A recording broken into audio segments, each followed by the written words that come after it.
자, 주제통합 12강에 보시면요. 이 분광법과 밴드 스펙트럼에 대한 이야기인데, 자, 요거는 우리가 이 과학기술 11강에 있는 X 분광법, 자, 요것과 같이 참조해가지고, 이거를 지금 여러분들이 분석을 하시면 조금 더 이해가 쉬울 것 같아요. 자, 가위갑니다.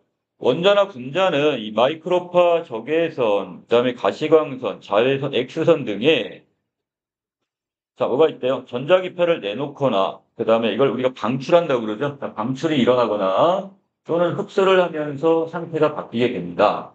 자, 그럼 전자기파는 일정한 어떤 위상, 준위가 있는데, 자, 이것들이 지금 어떤 외부적인 변화나 이것에 의해서 어떻게 되는데, 그것의 준위가 바뀌어서, 이 에너지 값이 바뀌어서, 결국 방출 내지 흡수가 일어난다. 이렇게 보시면 됩니다. 자, 물질에 이 전자기파를 쪼이고 이 낮은 그 에너지 준위의 물질이 전자기파를 흡수하게 되면 자, 얘가 지금 낮은 에너지 준위 값을 갖고 있다가 이것을 어떻게 되냐면 더 높은 에너지 값으로 올라가게 될 때 이 물질이 전자기파를 흡수하면서 물질을 구성하는 원자나 분자는 이 높은 에너지 준위로 에너지 전이가 일어나고 이 추가되는 전자기파에서 흡수 스펙트럼을 얻을 수가 있게 됩니다. 자, 그래서 그것을 분석해 보면 결국 다른 어떤 전자기파를 흡수했다는 걸 알 수 있게 되겠고요. 자, 또 한편 물질이 높은 에너지 준위에 있으면 그 불안정하기 때문에 낮은 에너지 준위로 이 에너지 전이가 일어나게 되는데 이때 물질이 전자기파를 방출하기 때문에 여기에서 바로 방출 스펙트럼을 얻을 수 있다. 자, 이렇게 보시면 되겠네요.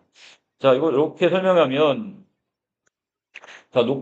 높은 준위에 있던 자, 녀석은 자, 이 녀석은 지금 반대로 어떻게 되세요? 자, 여기는 자, 높은 에너지 준위에 있던 녀석은 낮은 준위, 즉 에너지로 내려올 때는 결국 어떻게 돼요?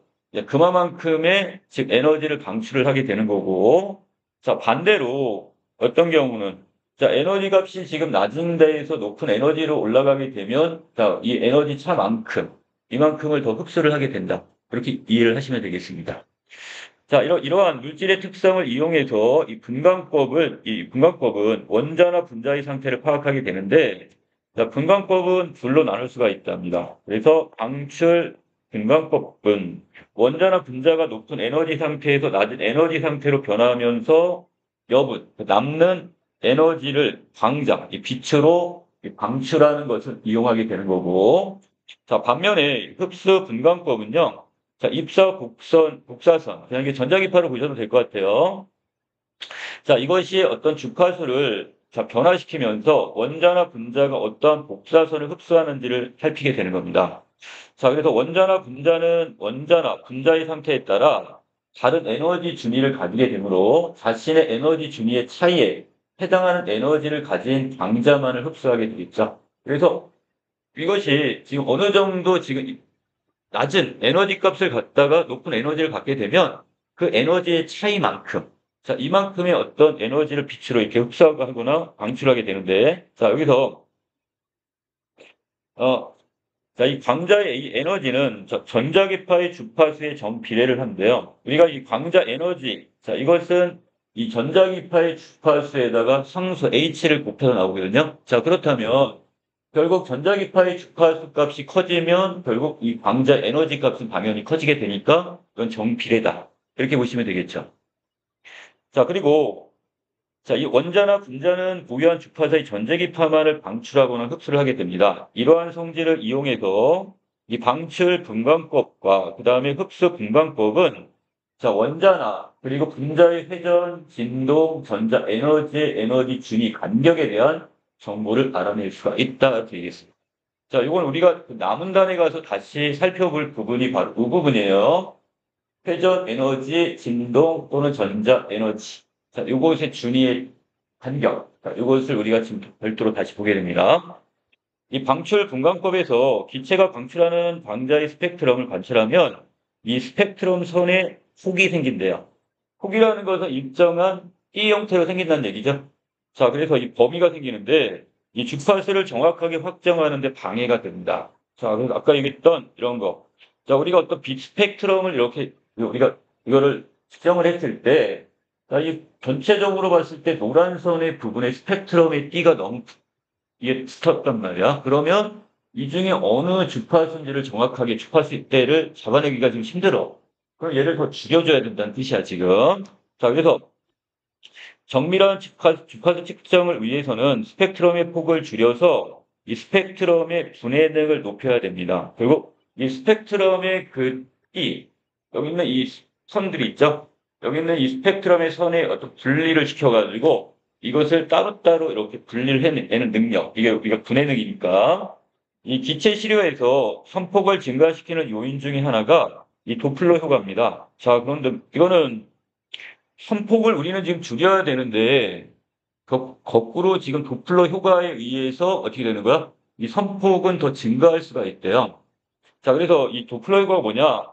어떤 이것은 광원이 관측자로부터 멀어지거나 가까워질 때 그 주파수가 다르게 나타나는 효과가 바로 이 도플러 효과인데, 자, 주파수 F의 복사선을 방출하는 대상물이 이 관측자로부터 멀어지게 되면 주파수가 F, 원래의 그 주파수 F에 보다 더 작게 관측이 되고, 자, 멀게 되면, 자, 거기에 비해 반대로 이게 가까워지면 어떻게 된다고요? 자, 이런 경우에는 주파수가 F보다 크게 관측이 되는. 자, 이게 바로 도플러 효과다 이렇게 보시면 될 것 같고, 이 분자의 속력이 클수록 주파수 변이는 더 커지게 된답니다. 자, 그리고 그래서 기체 온도가 높을수록 기체 분자의 평균 속력이 커지기 때문에 그만큼 도플러 효과도 커지게 되겠네요. 자, 그러면 도플러 효과가 커지게 되면, 자, 우리가 지금 구하려는 이 스펙트럼의 어떤 선, 이 정밀한 주파수 측정은 힘들 거야. 그럼 거꾸로 해줘야겠죠. 이 도플러 효과를 줄일 수 있는 방법은 결국 어떻게? 여기서 전체적으로 이 속력, 기체 분자의 속력을 낮춰줘야 되는 거니까 결국 온도를 낮춰주게 되면 속력도 같이 낮아지게 되겠죠. 그러므로 가능한 자, 퍼지지 않은 스펙트럼 선을 얻으려면 기체 온도를 낮춰야 된다는 결과가 나오게 되네요. 이 분광법에서는 공통적으로 원자나 분자가 방출하거나 흡수하는 복사선의 특성을 이 검출하는 장치인 이 분광계를 이용하게 되는데 이 방출 분광법을 위해서는 자, 원자나 분자가 자, 여기서는 방출하는 빛을 자, 이것은 그대로 지금 높은 에너지 준위에서 낮은 에너지 준위로 내려오니까 그 남는 만큼이 그대로 어떻게 돼요? 이 원자 분자에서 그대로 방출이 될 거야. 그럼 이것을 분광계로 분산을 시켜서 우리가 방출 스펙트럼 얻으면 되고 이 각각의 주파수별 복사선 세개를 측정하면 될 겁니다. 자, 거기 비해서 자, 이거는 흡수 분광법은 좀 다르겠네요.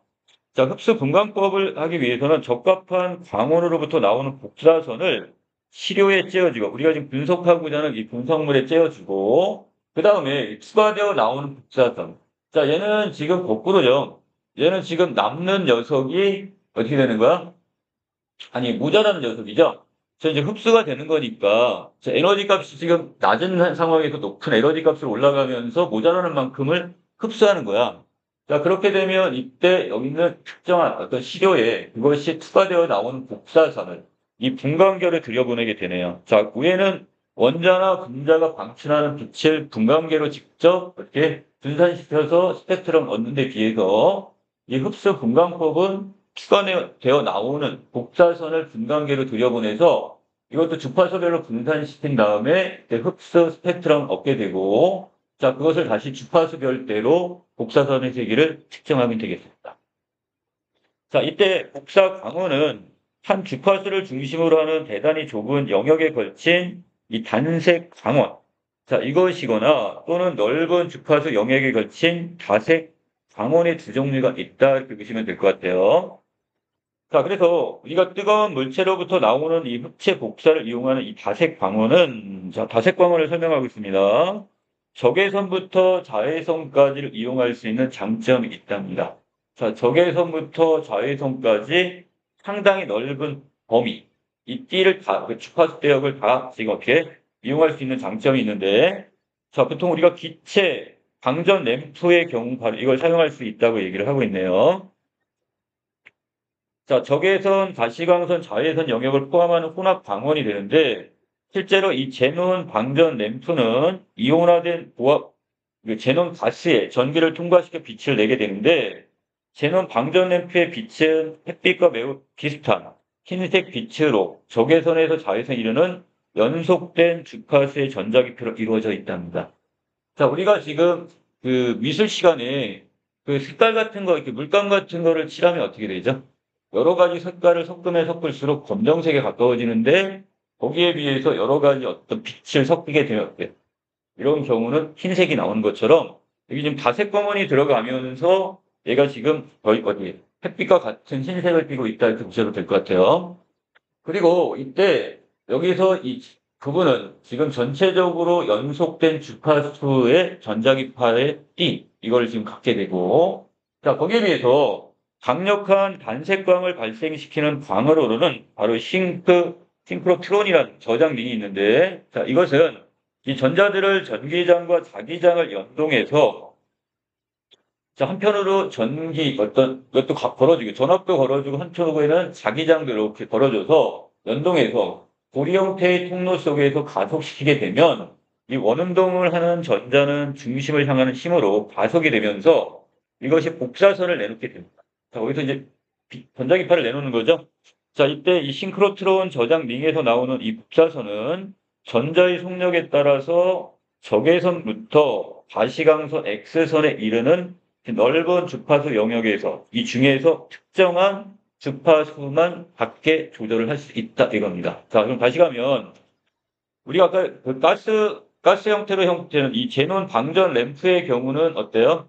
자, 이것은 결국 최종적으로 연속된 주파수 대역 이 전자기파를 이것을 얻게 되는 거고 자, 거기에 비해서 이 싱크로트론 저장링의 경우는 이 단색광이 광원을 사용하게 되고 자, 이것에 의해서 최종적으로 결국 특정한 주파수 자, 이것을 받게 조절을 할 수 있다. 이렇게 보시면 되겠습니다.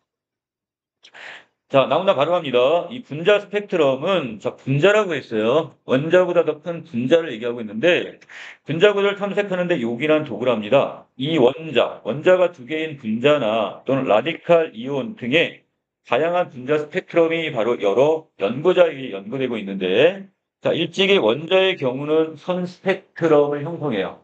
자, 그러니까 이것은 하나의 어떤 줄의 형태로 나타나는데 비해 이 분자의 경우는 밴드 스펙트럼, 바로 이 띠, 어느 정도 이 띠를 이렇게 형성하는 것으로 알려져 있습니다. 자, 그래서 이 밴드 스펙트럼은 여러 스펙트럼이 조밀하게 모여서 낮은 해상도에서는 폭을 갖는 띠로 보이는 것을 말합니다. 자, 그래서 이것들이 결국 어떻게 돼요? 여러 스펙트럼들의 선이 같이 이렇게 모여서 하나의 어떤 띠를 형성한단 말이야. 자, 그리고 이 원자와 분자 중에서 원자는 구조가 더 단순하기 때문에 이 스펙트럼도 단순하게 선으로만 나타납니다. 자, 그리고 전자, 전이, 에너지만을 스펙트럼에 반영하는 원자와 달리, 자, 원자는 전자, 전이, 에너지만 갖고 있대요. 자, 이런 경우, 달리 이 분자는 전자, 전이, 에너지의 선 스펙트럼에다가 뭐까지 거기에 진동, 전이, 에너지, 그리고 회전, 전이, 에너지가 이 밴드 스펙트럼에 반영이 되는데, 자, 그래서 좀 더 이 복잡한 어떤 이런 끼를 형성하게 되겠네요. 이 분자는 어떤 방식으로 회전하느냐에 따라 다양한 에너지 준위, 이 에너지 값을 가질 수 있는데, 이 회전 에너지 준위들 사이의 간격은 이 작은 분자의 경우는 어느 정도 0.01 kJ. 자, 몰당 이 정도가 되고요. 자, 그 다음에 한편 분자를 구성하는 원자들이 이 진동하는 상태의 변화에 따라 달라지는 이 진동 에너지 준위 사이의 간격은 10kJ. 자, 그러니까 지금 어느 정도가 차이가 나는 거예요? 0.01인데 얘는 10이니까 한 1000 정도 차이가 나는 건가요? 자, 이 정도의 어떤 1000이야 100이야? 1000이 맞나요? 또한 이때 원자들이 분자를 구성하면서 전자가 배치하는 방식에 따라 달라지는 전자 에너지 줄의 간격은 자, 100에서 자, 1000kJ 정도가 되겠습니다. 따라서 이 회전 전이, 진동 전이, 전자 재배열은 각각 마이크로파, 그 다음에 적외선, 가시광선 또는 적외선을 흡수하거나 방출하면서 일어나게 된다. 이렇게 보시면 되는데, 자, 이걸 먼저, 이거 표 하나는 꼭 지금 머릿속에 정리를 합시다. 자, 우리가 여기 있는 이 에너지들의 어떤 준위를 보면, 자, 회전 에너지의 준위는 자, 0.01kJ 정도. 그리고 진동 에너지의 준위는 10kJ 정도고, 그리고 여기는 전자 이동. 자, 이 에너지의 어떤 이 전이의 어떤 에너지 값은 100에서 1000kJ 정도를 받게 된답니다. 자, 그리고 이때 여기에서 발생하는 지금 전자기파가 각각 뭐가 되는 거야? 자, 여기 있는 마이크로파, 그 다음에 진동 에너지는 적외선을, 그리고 전자 에너지의 경우는 가시광선 또는 자외선. 이런 전자기파가 발생하거나, 그러니까 발생 또는 흡수가 된다, 방출 내지 흡수가 일어난다. 이렇게 보시면 될 것 같아요. 자, 이걸 이따가 여러분들 써먹어야 되는데, 그 아랫부분에 일단 볼까요? 자, 이렇게 나옵니다.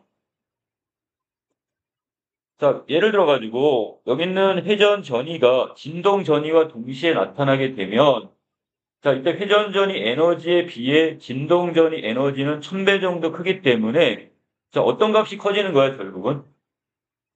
자, 두 가지를 같이 해볼게요. 이 표로 다시 보시면, 자, 회전 에너지의 값은 지금 0.01kJ밖에 안 돼. 자, 근데 진동 에너지는 여기 10kJ이에요. 그러면 결국 얘가 1000배 정도가 더 큰 거니까 여기에 지금 1 정도가 더 더해져 결국 어떤 값을 가져? 진동 에너지 값을 갖게 되는 거죠. 자, 그러면 최종적으로 뭐가 나올까요? 네, 적외선이 방출이 된다. 이렇게 보시면 이해되시나요? 자, 그 다음에 요번에는 지금 그 아랫부분에는 뭐가 있었냐면 이 전자 배열 상태의 전이가 회전도 일어나고, 자, 여기서 이 전자 배열 상태의 전이야. 여기에 회전, 진동, 이게 같이 일어나는 거야. 자, 그럼 세 가지가 같이 일어나게 되는데, 이 전자 전이 에너지는 진동 전이 에너지의 10배에서 100배 정도가 해당이 되는 거니까, 자, 그렇다면 결국 이 값은, 자, 이 세 가지 값이 다 합쳐지면 결국 뭐가 될까요? 이 중에서 가장 큰, 그러니까 여기다 나머지 미세한 값이 더해져도 결국은 뭐가 되는 거야? 전자, 전이 에너지 값에 해당이 될 테니까, 그럼 이때 나오는 빛은, 전자기파는 뭐가 되는 거야? 가시광선 내지 자외선이 나오겠죠. 이해되시나요? 어떤 의도인지? 자, 밑에 갑니다. 자, 밴드 스펙트럼의 가장 두드러진 특징은 그것이 물질마다 고유하다는 겁니다.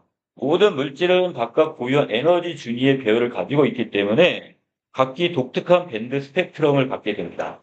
자, 밴드 스펙트럼의 이런 성질은, 자, 미지의 동물을 동정하고, 자, 동정한다는 뜻은 다른 물질과 이것이 같은 물질인지, 동일한 물질인지를 확인할 수 있게 되고, 자, 이런 어떤 도구로 사용할 수 있겠고요.